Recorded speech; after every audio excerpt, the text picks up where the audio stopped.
So my objective today is to convince you, is to bring you to my way of thinking that the osteopath's hands, the osteopath himself, the osteopath's being, because we know palpation doesn't happen in our hands, but nevertheless that the osteopath's hands should be trained, validated, and calibrated as a medical device.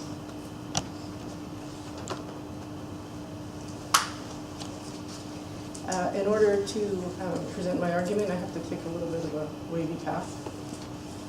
And as we go through that, we'll talk about what it means to belong to a professional organization, to conduct translational research, still louder, what a medical device is, and then we'll talk about specifically about palpation. Within palpation, we'll look at the inherent problems, which I'm sure you're all aware of, some parallel sciences that can help us understand what it is we do when we palpate. I'll provide some examples. We're waiting for the lights to come back. Then you can enjoy this slide.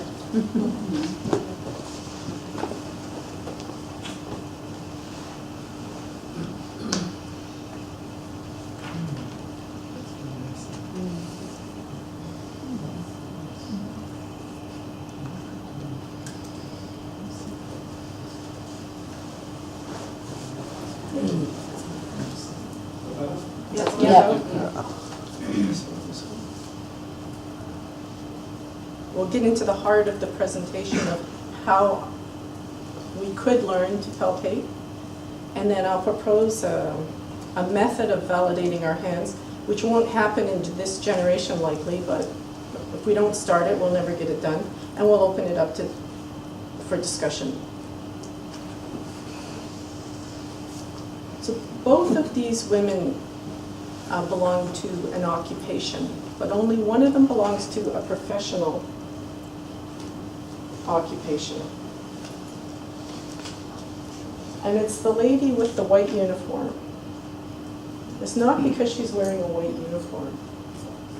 It's because the decisions she makes as this professional are based on a set of knowledge that's derived from research. So I'll give you this definition because I don't think I can paraphrase it any better than it's here. The crucial distinction between a professional and a non-professional occupation is that the skills characterizing a profession are derived from and supported by a body of knowledge which is unique to a profession and is possible only through research.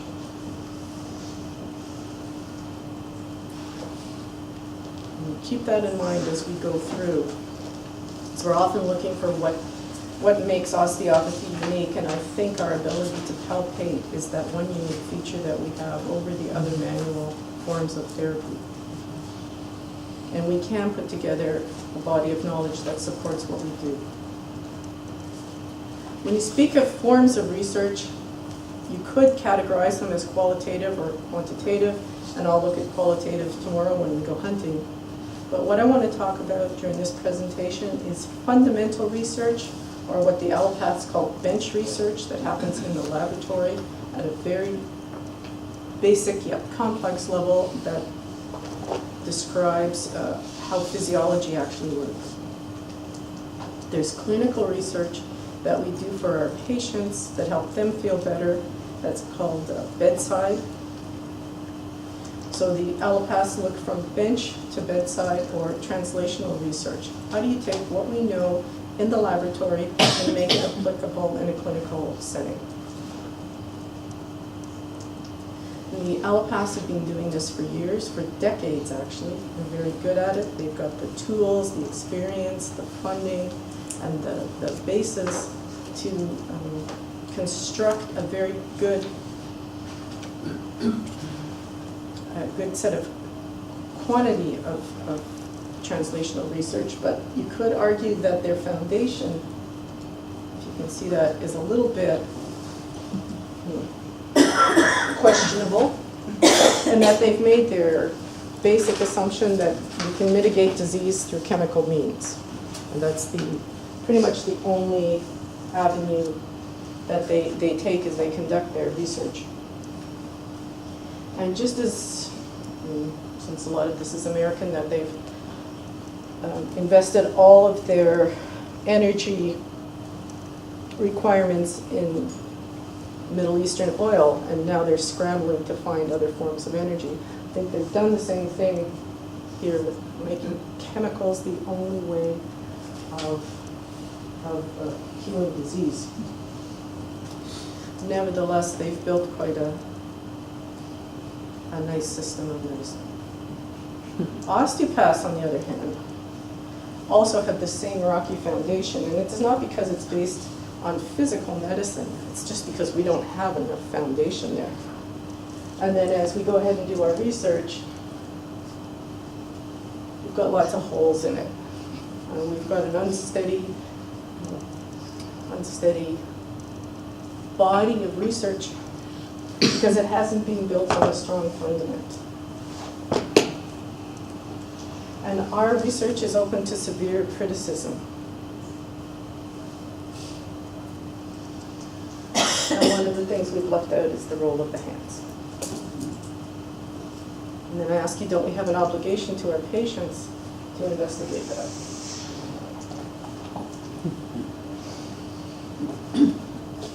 Clive, I saw you use notes, so I'm going to look at my notes from time to time. I have intentionally left this picture out of focus, but will come into focus in a minute. I want to define a medical device for you. So according to the Food and Drug Administration of the USA, it's an instrument, apparatus, or implement that is used in the diagnosis, mitigation, or prevention of disease. It's intended to affect the structure or function of the body of man, and it does not achieve its primary intended purposes through chemical actions or through metabolism. So it's not metabolized like a drug is. And when we bring this picture into focus, why can't that hand be considered a medical device? Why can't that hand be trained, tested, and calibrated to sense temperature, or size, or density, or thickness, or tension, or viscosity, or mobility?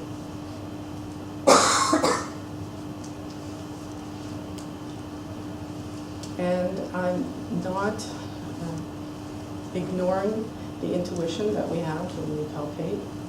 It is part of our medical diagnosis, but it is prone to errors.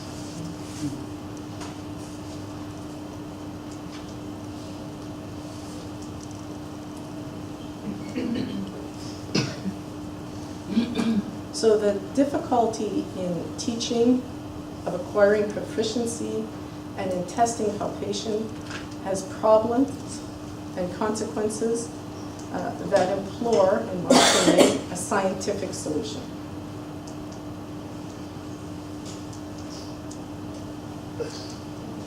And the problem for me is one of validation. How do we know what we're feeling, and how do we know it's correct? How do we know what our students are feeling? And how do we tell them it's correct? And how can we perform meaningful research when our tools have not been validated?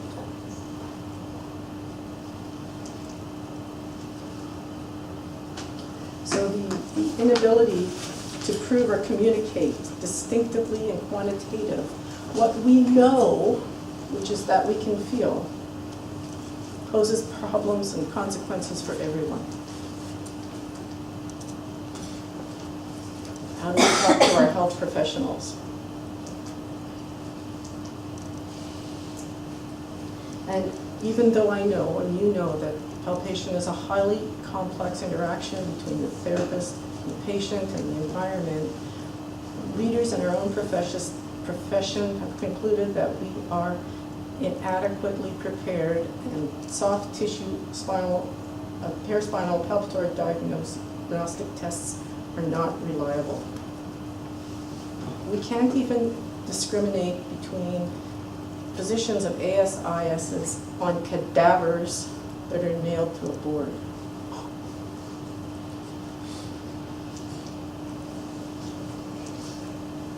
So do we give up? Again. So ask if there's the problem in the teaching method, in the learning method, in the testing method, and it's probably all three. Do I have a solution? I think I have a solution. But I can't do it by myself. So I propose that the cognitive learning system known as categorization, using reward-mediated feedback trials, is the ideal training procedure for acquiring confidence and competence in palpation, and the tools used for training can then be converted to testing tools so that we can validate our hands. Now, don't forget that we're not the only ones that are using senses in our professions. This chef uses it every single day. Is my soup salty, spicy, hot, lumpy, sticky, sandy? She knows that. The wine taster can tell you the kind of grapes, how long they grew, when they were harvested, what region they came from, what the wine was stored in, all with his senses. But not without being trained to do that. Here's a grape, here's a wine made with that grape, here's what this wine tastes like made with this grape. And same with the piano tuner or the singer who can pull middle C, not just say if it's sharp or flat compared to a note, but actually ring the note, pull the note out of his hearing and do a C. Can we do that with our hands? Can we say that this is 1.3 millimeters? We can. I think we can if we train. Now, the industry of sensory evaluation is working with all these other forms of senses, including somatic senses, because a set of panelists, human beings, evaluate everything that we eat, drink, and consume. So consumer packaged products. So your chair that you're sitting on is being tested for squishiness by a panelist. Everything. And sensory evaluation is supported by sensory science and psychophysics. I don't know if you've heard of those two disciplines or not. Sensory science is a practical application of sensory evaluation of food and beverages and consumer packaged products. And psychophysics is the scientific study of the relationship between the stimuli and the human response to the stimuli.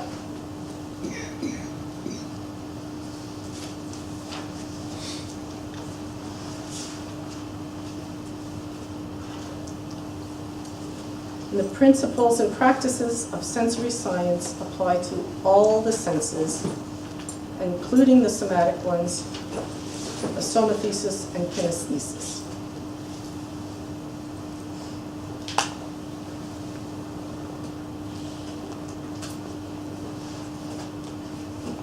And it's psychophysics that have developed the idea of categorization, and this is a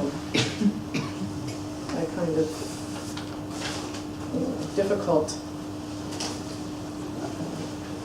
description, but it really is how do we learn to evaluate our environment.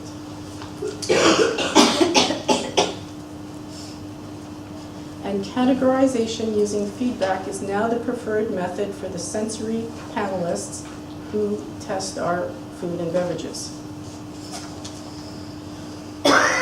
And a sensory panelist then is an individual sensory evaluator. And an osteopath is an individual sensory evaluator. They're parallel entities.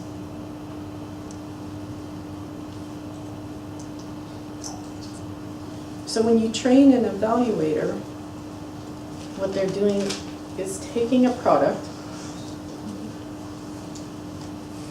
and rating it in a number of different domains, and I don't think you'll be able to see them all because of where you're sitting.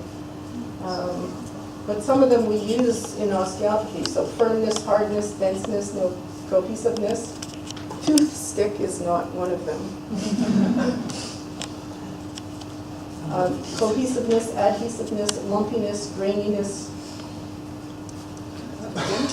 Some of this could even apply to touching the skin, an oily film, a chalky film, dairy film, sticky film.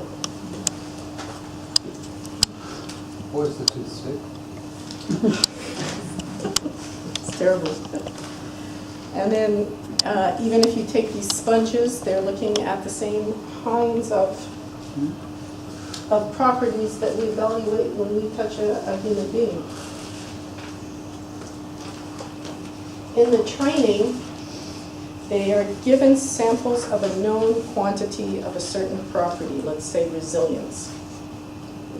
So the resilience of this property is known, this sample is known, and they're given several samples, and they're asked to rate the samples from either none to intense or very resilient, or not resilient to very resilient, and they actually mark on a computer screen using a red mark where they think it lies on this continuum.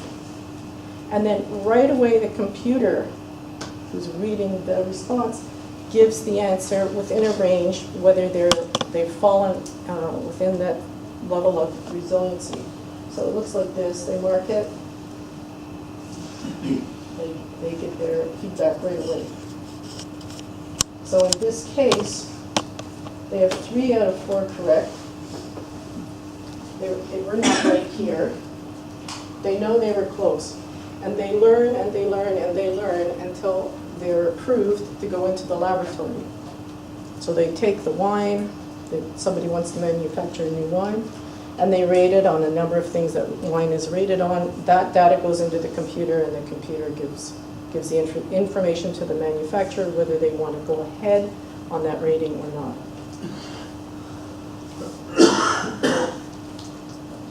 Learning to categorize is a dual system. And it's Greg Ashby in the last decade or so out of California who's describing how we categorize. 2 systems, explicit logical reasoning and procedural learning.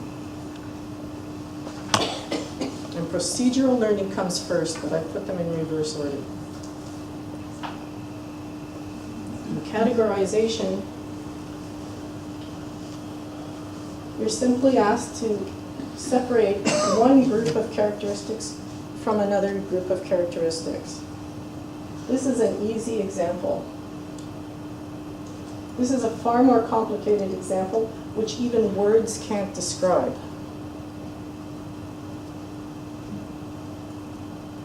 But it can be done, and I think Bruno will end up speaking on his sort of form of categorization, although he won't use the word categorization, I don't think. So explicit logical reasoning is a cortical process. So the stimuli is transmitted from cortex to cortex. Procedural learning is subcortical in the basal ganglion. So in the basal ganglion, the somatosensory stimuli is projected to the putamen, or putamen, how do you call it here? What do you call it here? Putamen. And then the substantia nigra is thought to produce the dopamine.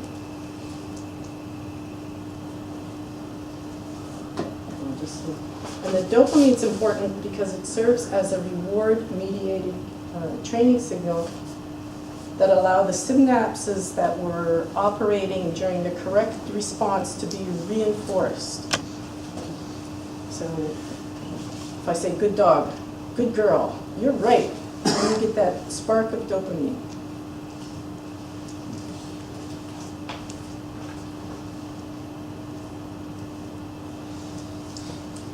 So it strengthens the correct responses. And the literature says it weakens the wrong responses. I'm not convinced it weakens them, but it certainly doesn't reinforce them. Now the trick with dopamine is you have to have your feedback within 3 seconds. So put yourself in a classroom teaching and try and get feedback to all your students within 3 seconds. Pretty tough.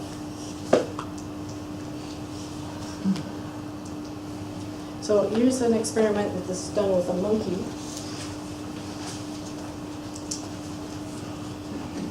I like using my own computer because when I put this in other people's computers, the monkey ends up having 4 arms sometimes. He only has 2, so the monkey is got a little probe on his finger that's going back and forth at certain frequencies, 10 different frequencies. And beginning at 12 millimeters per second, right up to 30 millimeters per second. And it's delivered in 2 millimeter increments. So some are 12, 14, 16, 18, 20, and so on. And he's asked to categorize or push button A if it's a high frequency, or to push button B if it's a low frequency, so under 20 or above 20. And the monkey's able to do that. And you can see here that the high frequencies and the low frequencies are actually projected onto the putamen.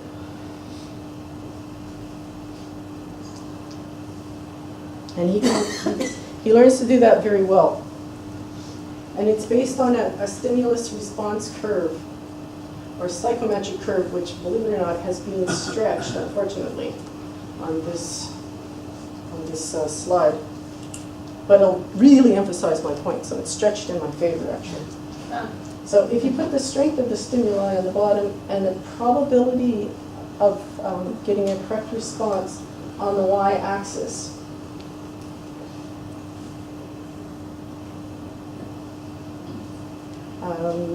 you'll see, let me just go back here, you'll see that at a very low level of stimuli, the probability of being right is low, and at a very high level of stimulus, the probability of being correct is high. And you can't change the contour of that curve. It is our senses, it's the way we're wired. And it's based on the normal distribution, with the mean being right here. And I think this is the important key slide if you don't remember anything else today. But this little dot, called the just noticeable difference, is when you first say, oh, I feel something. I feel something. That's it. I feel it. Then I ask you, what is it? You can't tell me. But I feel it. What is it? So if, for instance, we were to turn off the lights in this room and we couldn't see anything, and we started to bring the lights up. You're looking up to the front. At some point, all of you would say, oh, I see something. I see something. What is it? I don't know. You turn the lights up a little bit more. What is it? It's a human. It's a person. Good. How long does it take you until you get to the absolute threshold where you can notice and say what it is? With training, you can bring this absolute threshold lower. So Bruno would notice me right away because he knows me. You would see the glow. Yes, he saw it yesterday even before he checked in. But some of you who never knew me, it would take you a long time. You'd have to look at the picture and say, oh, that's that stark chick from Canada. This one here, though, is very, very difficult to train or to change. Because it's based on the number of sensory receptors we have. So anything lower than here, we're told by the sensory evaluators that that's innate talent. But we're not even good at proving that we can test in here. Yet we're expected to sense way down at this level. And you'll be doing, I'm sure, some of that this weekend as you go through the brain. So the real question is then, can we categorize on humans? And that has yet to be proven. So this is where I'm kind of stumped. Stop. Because we can never tell you what a human really is like, because they're constantly in change. But I'm suggesting that if we learn to categorize on models, that there may be a carryover effect, but I don't know. And if we look at some of the properties that we categorize on humans, and there's many, many, many of them, we're going to look at a couple of examples here of position and change in volume as models that have been built and tested in Canada.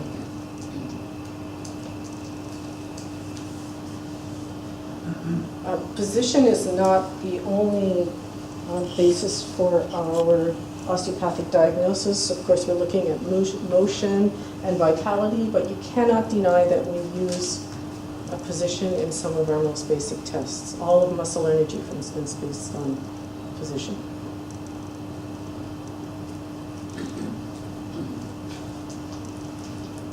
And feeling this difference here, whether it's happening at the symphysis pubis or the issue of tuberosities, is our first challenge. And if it's not how you're operating in your clinic right now, that's fine, but it's how we're teaching our students. Can't deny that. So it's easy when you're right there, but as you start to get over to one side, the parallax, the overriding tissue, and maybe even the clothing is on, it becomes more difficult to be right. And we even pilot tested this with in Toronto a few years ago. I don't think you were there, Bruno, but we had some osteopaths just look at a single subject lying on the table, and there was no agreement on the position of the symphysis pubis. And yes, the person could have coughed, breathed, farted, who knows, and changed. But nevertheless, there should be some consistency. And how small of a change in position should we be able to measure? And for that, I have to go back to Andrew Taylor Still as my reference, who said that we should be able to detect a change in position of 1/100th of an inch. In fact, one time he even said 1/1000th, but let's just stick with 1/100th. And that's about 1/4 of a millimeter, which is pretty small. But I had an engineer in my class the other day, and I asked him to calculate how much change in position a transverse process of a lumbar spine would make if it was rotated to its maximum. Now, if you remember that the rotation of the lumbar spine is only 1 or 2 degrees in each direction. And he sat there with his iPad and made his calculation. He said about 1/100th of an inch.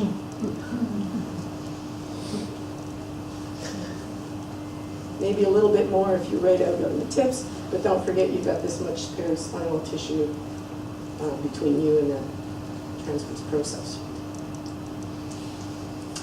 So in order to test that, one of our students, Chris Riak, made these wax blocks, so got them industrially shaved. And of the wax blocks, 5 of the dimensions are identical, but one of them here changes from side to side. And it changes by 0.25 millimeters. So he made a set of 14 in pairs, left side high, right side high.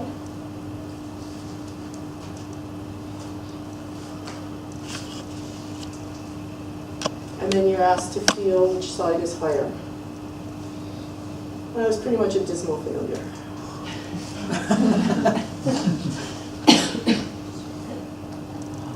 And I practiced, I had them at my home for quite a while. This is my office at home. I stole them.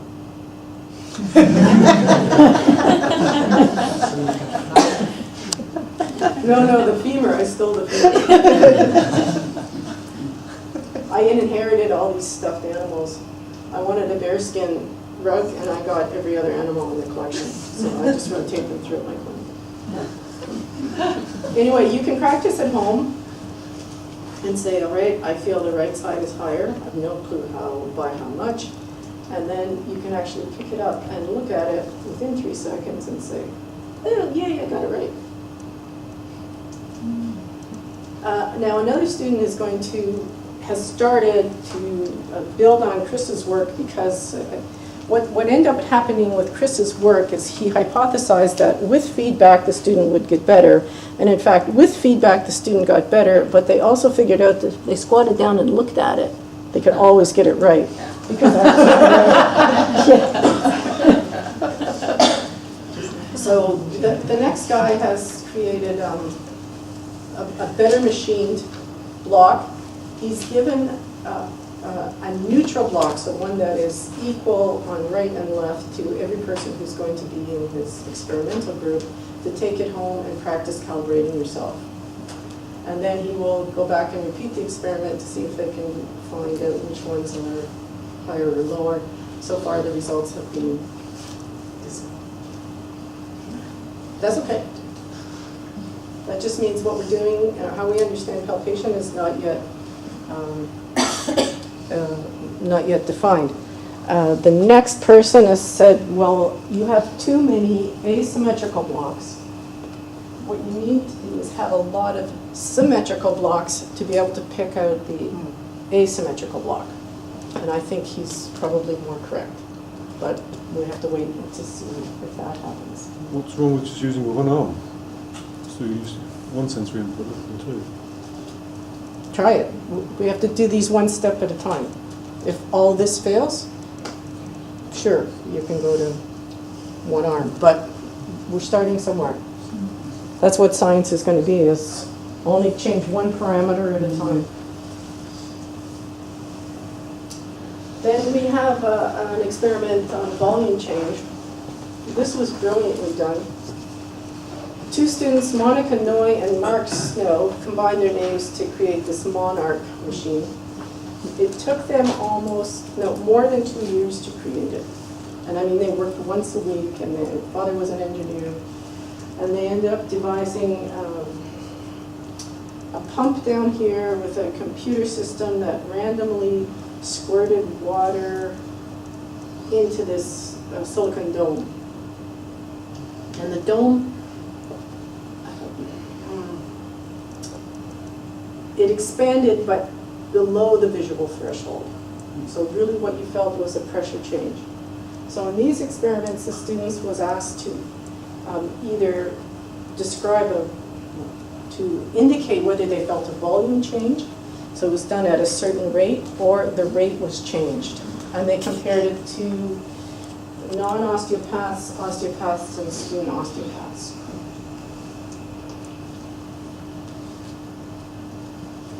And I've tried this. It's a fascinating piece of equipment. But these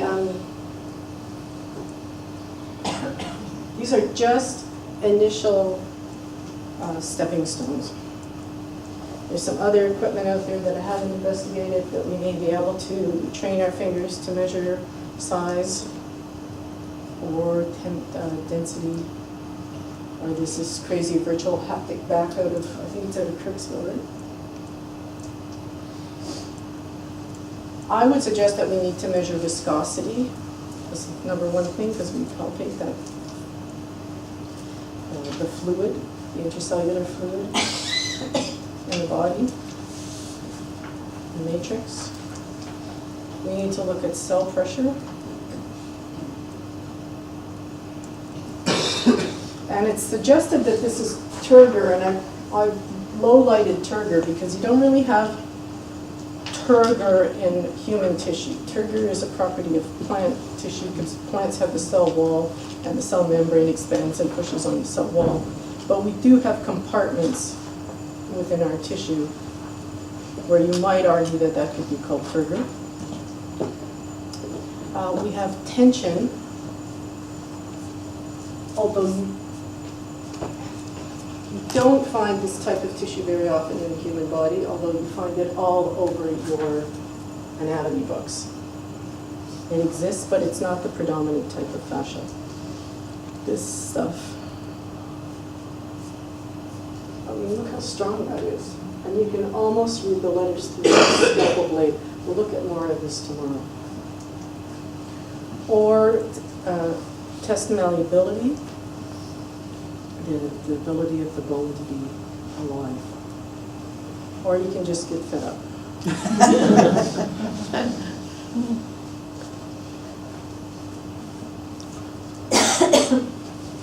So what I think we require for validation, first is a whole bunch of money. And these are not necessarily in any particular order. But a dedicated research center with a PhD director, Carol. A board of interested persons. Yeah, so people with input. Numerous devices for testing in multiple sensory domains. Normative data on all the devices. Mass-produced similar low-cost training devices.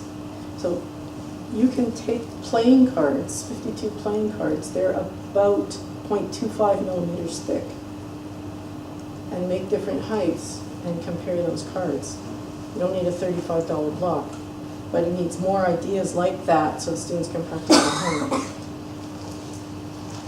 home. Training seminars and ongoing audits of the systems. Agreed upon standards of measure using scales, and I don't know what else. But it's a slow process. But instead of adding our building blocks like this, which you see in France, still,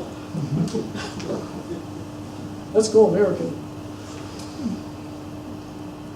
Let's try and make a beautiful foundation upon which we can do our translational research. So in summary, I realized when I started to summarize this, I gave you a lot more points. Normally you're asked to give 3 points for the audience to remember.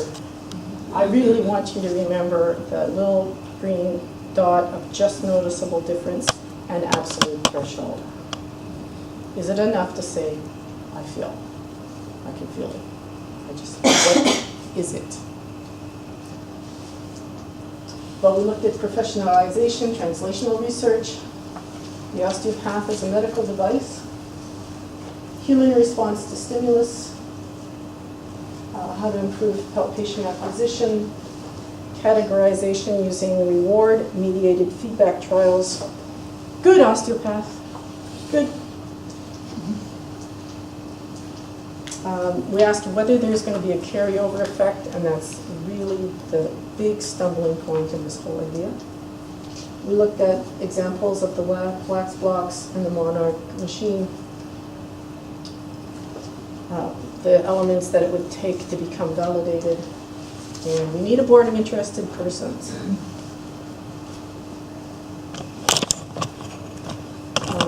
That's what I have to say, only to put up one more slide, since you are the Sutherland College here. It's not just good enough now to be still and know it, I feel it. You have to be willing to do it.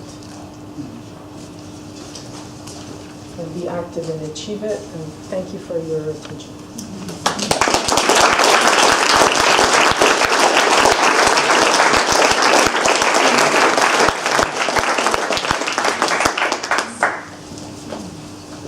Thank you, James. Most thought-provoking. About the results you were achieving with the Monarch machine. Right.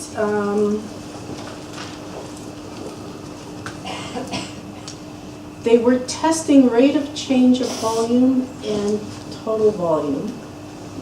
And I believe they showed that the osteopaths were better than the students, but perhaps no better than the general public. So the students were worse than Japan. But this was a few years ago, so I don't know. She's done some more research since then, and I believe she's going to be publishing the Monica part. The Mark doesn't want much to do with it anymore. He burned himself out.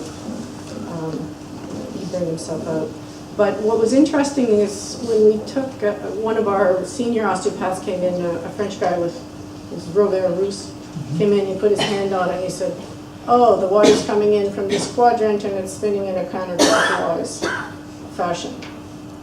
So right away there you can see that there's more palpation in one hand than the other hand. When I did it as an experiment, she was moving on in her research, and she was trying to train me. She was saying, okay, this is me putting water in, only the machine was doing it. This is me taking water out. Got it? That's filling. That's not filling. So yes, I got it. But as she was doing it, there was a time delay between when she was saying it was filling and when I felt it was filling, and when she said it was emptying and when I felt it was emptying, which was blowing my mind. Because I didn't mistrust the machine, but why was I in a time lag? I don't know. It's interesting. Was that deliberate? No. Was that real time lag? No, there was no time lag. No, because if you had your hand on the dome and you hit the table by mistake, you could feel the water jiggling. That's the way hydraulics work. Right? That's why you can feel it all over the body when you're working on a liquid body. You touch one part, you have an immediate response because the water's not compressible. But the machine was filling, she could see it on the monitor, filling, emptying, and my hand still felt like it was filling. So then the experiment, after I trained on that and was really messed up, was to tell me when it's filling and when it's emptying. But, I was so confused. But there's 1,000 things you can do with that machine that have yet to be done. But each brick at a time. Yes? Hi. When I've tried to do experiments on palpation many years ago, I found that also the agitation. The agitation? Agitation of the person palpating affected also the result. I was actually doing an experiment to do with hemisphericity, where the palpation was a right brain or a left brain function. But I found that if you stimulated people's right brain or their left brain ostensibly, it made a difference. If they were agitated, they actually seemed to palpate better. If they were agitated. Okay. That's another permutation that we can add to the experiment. But it's pretty advanced to start with. It's a pretty advanced concept to start with. What I wanted to put forth to you, if you would all buy into this idea, would you say, because my idea would be to come to a center like a conference like this and have a validation station where the delegates go through, and in a 20-minute period they get tested on vibration, on temperature, on density, on tensile strength, whatever, maybe 6 stations.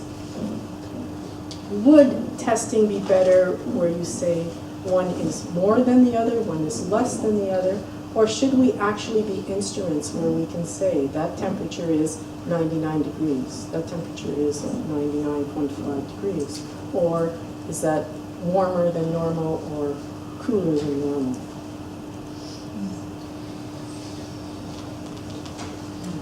Should we know what a vibration feels like? That's fast, that's slow, that's very fast? How fast is very fast? I don't know. Those are, I'm making the assumption that you like the idea. You're testing different things though, aren't you? Yes, multiple domains. And so you're using different pathways, you're testing, variability really. and, you know, because all our senses encompass many things, don't they? And so it's difficult to sort of, you know, keep it very strictly to you're testing one particular aspect of that involving another. But if you test temperature, you don't need your eyes, don't need your ears. You just need the sensors in your hands. Too subjective though, isn't it? Because of the state that you're in at the time. As the lady was saying behind, if you're agitated, your temperature sense might change. So But you're treating a patient, that's the thing. but that You're depends on the treating state a of mind patient. you're in, surely. So we either have to say that we're treating a patient and we don't know how, which is fine, because it's the results you don't know how you give them. Or we're treating the patient because we're able to detect these things in the patient. It's still very subjective, I would have thought. Temperature, particularly temperature, depending on your state. It would be very hard to test. I would have thought we would be better at actually differentiating change and difference. Yes, that's fine. Rather than absolutes. Yeah, absolutely. Yeah, that's Yeah. fine, that's what I wanted to know. For the absolutes, they would need to have had some calibration training. Yes, and that's the idea, that this is a viscosity of 1. This is a viscosity of 1.1. This is a viscosity of 1.2. Put your hand in it. Good boy, you got it right. Try it again. But you wouldn't get that from an audience, would you? No, but you don't come here to train, you come here to validate. Training happens in your own colleges and at home. Yes. Isn't there then a danger that you're training to the validation? Because what's interesting about training students is that it's not only about the absolute, you know, is this harder than that thing? It's like, what space are you in that you can feel that, so that you're not inputting too much? And this kind of training kind of implies that you're using your left brain to kind of match, is one card pack higher than the other. Whereas what I'm It is. interested in as a tutor is, are you in a place where actually you don't really mind about whether the card pack is higher, and then you'll notice it? Do you see what I mean? So for me, it's, if you make a validation, then people will start teaching to the validation, and that's my difficulty. Do you That's what think our- Hans was saying. Yeah, Do you think our hands should be validated? definitely, but I think it includes something else about the state you're in. Okay. Because I don't think it happens in isolation, and that's the difficulty. I'm going to just fire in a couple of questions. How have your students responded to this sort of, you know, to your approach in validating their hand, validating their palpation? I don't get to talk to them about it because I'm given a script and that's what I'm supposed to teach. Right. When I teach the research course and we talk about what is your research project going to be for your thesis, I try and discourage them from doing multiple sclerosis and diabetes and try and come back to something fundamental like validating a test, because you're going to base your assessment and your treatment of the person with diabetes on a test that hasn't been validated, and you're going to do that 100, 1,000 times, and your research is going to be open for criticism. So that they are interested in going to the palpation studies, but they still don't see that we need to find, we still don't see that I think that they need to find a way to improve the training. So they keep wanting to do inter-rater and intra-relator reliability studies, but we've got enough of those that are showing nothing. We don't need them anymore. It's over. What are we going to do to improve those kinds of studies? And I'm not saying, I don't want to say that I have the right way, but at least I have one way. I'm going that way. Come aboard, be a board of interested persons, interested people, and help. But when we want to say that it's a second rib that I treated that improved the symptoms for a common cold, how can we say that using our hands, which are not validated tools? But if we have a hand that can do position and springiness and resilience and subtle movement, and then we say it's a second rib that really changed the symptoms of a common cold, then we've got some good research results. But right now we have to rely on instruments to do that. And there's no instruments that can measure, a second rib. We are the instrument. There's still a problem though. I mean, it really bothers me, this idea of validation and categorization of human. There's too many variables: time of day, sleep-wake cycles, whether you're having drunk enough or not. Well, that's going to make a huge difference to that palpatory experience. So I don't think he can actually validate accurately. You've got to think about how you are on a daily basis. Yeah, I mean, he must sort of test or standardize the person first against some kind of categorization before he then can validate them. That would have to be a daily experience. Daily experience on a person? A person who's trying to validate, yes. Okay. James, just a final question. How's this helped you in your practice?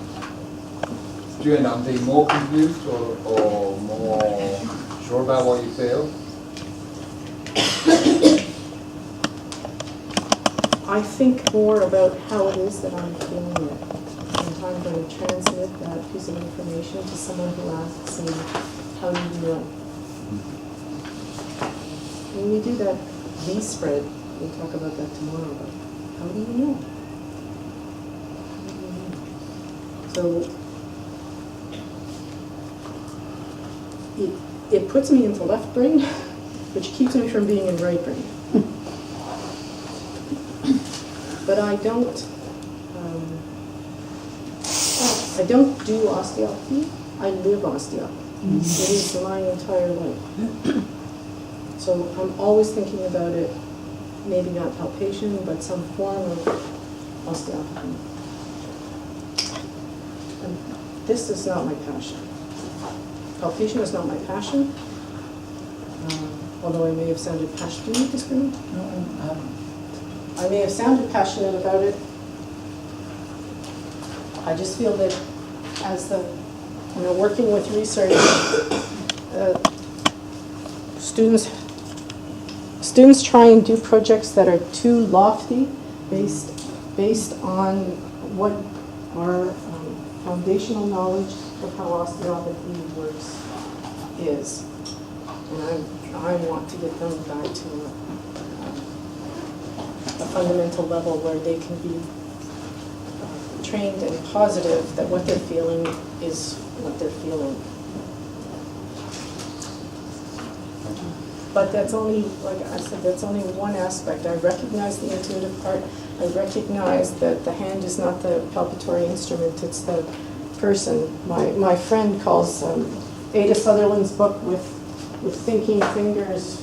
He calls it with stinking fingers because it leads you in the wrong image of how you palpate. Okay, I'll leave you now.